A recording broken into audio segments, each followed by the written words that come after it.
नमस्कार। आज हमारा टॉपिक है वनों का महत्व।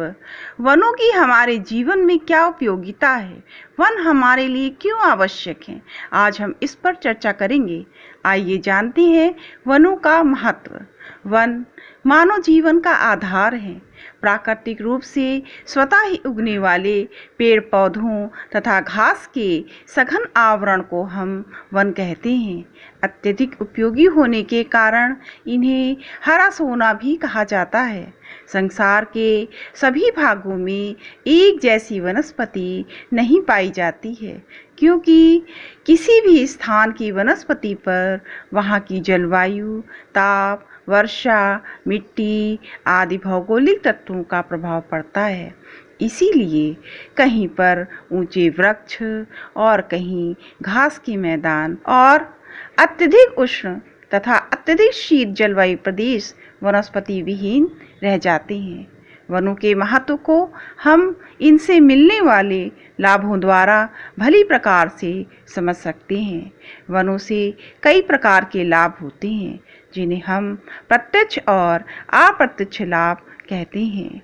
प्रत्यक्ष लाभों में हमें जैसे लकड़ी को हम ईंधन के लिए, इमारतों के लिए, उद्योग धंधों तथा कृषि यंत्रों के निर्माण में उपयोग करते हैं।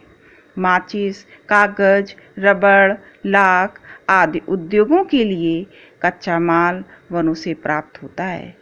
पशुओं के लिए हरा चारा, औषधियाँ, सुगंधित तेल, लघु तथा कुटीर उद्योगों जैसे शहद, रेशम, मोम, कत्था, बेंत आदि उद्योग वनों पर आधारित हैं। ये सभी हमें प्रत्यक्ष प्राप्त होते हैं।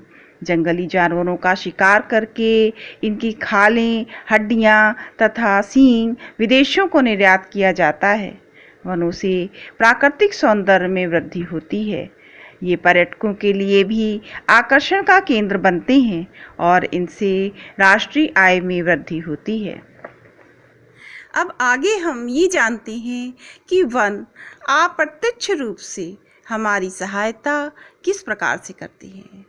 वन वर्षा करने में सहायक होते हैं, उपजाऊ मिट्टी का क्षरण रोकते हैं, वन बाढ़ रोकने में सहायक होते हैं, घने वन तीव्र हवाओं को आने से भी रोकते हैं, वन कार्बन डाइऑक्साइड को ऑक्सीजन में बदलकर वायु प्रदूषण को रोकते हैं और पर्यावरण संतुलन को बनाए रखते हैं।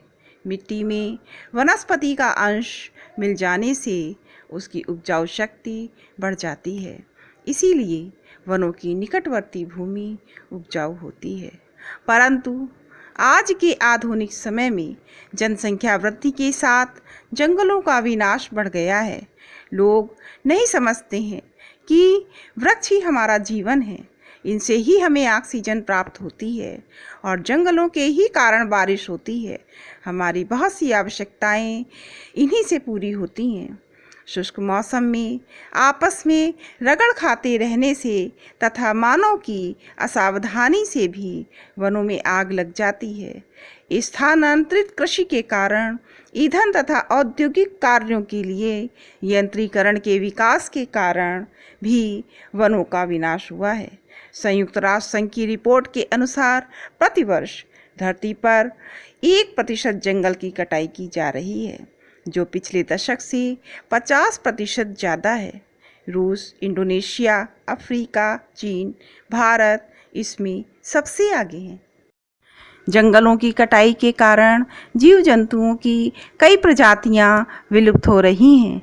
एक रिसर्च के अनुसार हिमालय क्षेत्र में भूक्षरण की दर 7 मिलीमीटर तक पहुंच गई है, जिसके कारण नदियों में अवसाद अधिक इकट्ठा हो जाता है, जो बाढ़ आने का कारण बनता है। वनों की कटाई के कारण बाढ़, सूखा, भूक्षरण, ग्लोबल वार्मिंग, मरुस्थलों का विस्तार, जल संसाधनों में कमी, ओजोन परत का क्षरण जैसी आपदाओं का भय बना रहता है। वनों को नष्ट होने से बचाने के लिए वन संरक्षण की आवश्यकता है, क्योंकि वन किसी भी राष्ट्र की अमूल्य निधि होते हैं, जो मानव की तीनों आवश्यकताओं भोजन, वस्त्र और मकान की पूर्ति करते हैं। इनसे प्रति व्यक्ति आय तथा राष्ट्रीय आय में वृद्धि होती है। जिस दिन वन नहीं होंगे, धरती बंजर हो जाएगी और मानव जाति का भी अंत हो जाएगा। विश्व के सभी देशों में वन संरक्षण जागरूकता हेतु वन उत्सव मनाया जाता है, जैसे जापान में ग्रीन वीक, इज़राइल में new years day of tree, Bharat में वन महोत्सव, USA, Philippines, Cambodia arbor day. परंतु वनों का संरक्षण वर्ष में एक बार वृक्षारोपण सप्ताह मनाने से नहीं हो सकता। इसके लिए समस्त मानव जाति को जागरूक होना पड़ेगा। वनों को संरक्षित करने का विश्व भर में दबाव बनाया जा रहा है। अंतर्राष्ट्रीय स्तर पर प्रतिवर्ष 1,70,00,000 हेक्टेयर वनों का विनाश हो रहा है, जिसका दुष्प्रभाव बाढ़, भूस्खलन, भूकंप आदि प्राकृतिक आपदाओं के रूप में देखा जाता है। इन समस्याओं के लिए 5 जून 1972 को स्टॉकहोम में पहला विश्व पर्यावरण सम्मेलन आयोजित किया गया। इस सम्मेलन में 113 देशों ने भाग लिया। तो ये उत्तरदायित्व केवल देश की सरकारों का नहीं है। वृक्षों को हमें व्यक्तिगत रूप से भी लगाना चाहिए। अपने आसपास, अपने पड़ोस, घर आंगन, जहाँ कहीं भी हो सके वृक्ष को लगाना चाहिए और इसके लिए जन जन को जागरूक करना चाहिए, क्योंकि वन मानव जीवन ही नहीं अपितु जीव जंतुओं के लिए भी महत्वपूर्ण है। वनों को सुरक्षित रखना हम सभी का कर्तव्य है।